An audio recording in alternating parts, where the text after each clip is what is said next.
కొత్తగా చేపించిన 3 feet ట్యాంక్స్‌లో ఎక్రిలిక్‌తో some filter అయితే చేద్దామని చెప్పాను గదా! సో, దానికోసం అయితే 3 షీట్స్ అయితే పట్టుకొనొచ్చాను. సో, దాంట్లో ఫ్రంట్ ప్యానెల్‌లో ఒక అవుట్‌లెట్ హోల్, ఇంకా ఇన్‌లెట్ హోల్స్ అయితే చేపించాననమాట. ఇంకా 2 పార్టిషన్స్ కూడా చేపించాను. సో, నేను వాడుతుంది 5 ఎంఎం థిక్‌నెస్‌లో బ్లాక్ కలర్ ఎక్రిలిక్ షీట్ అనమాట. సో, అదే విధంగా నెక్స్ట్ వచ్చేసి మనమైతే కొన్ని మార్కింగ్స్ చేసుకొని కటింగ్స్ అయితే చేయాల్సి ఉండే అనమాట. సో, పార్టిషన్స్ మీద అయితే కొన్ని కటింగ్స్ చేయాలి కాబట్టి ఆ మార్కింగ్ చేసుకొని ఎక్రిలిక్ కట్టర్‌తో అయితే కటింగ్ అయితే మొదలు పెట్టామనమాట.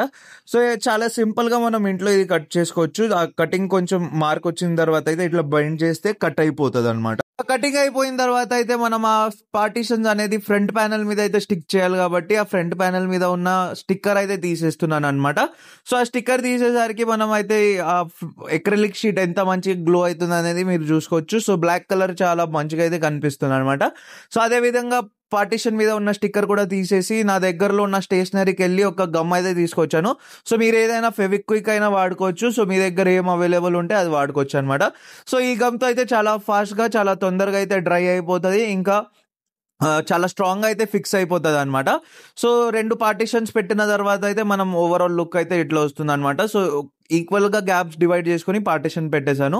నెక్స్ట్ వచ్చేసరికి మనమైతే ఆ అక్వేరియంలో అయితే ఏసేసి దాని మీద అయితే సిలికాన్ అయితే పెట్టేసి డ్రై అవ్వడానికి ఓవర్ నైట్ అయితే వదిలేసాను.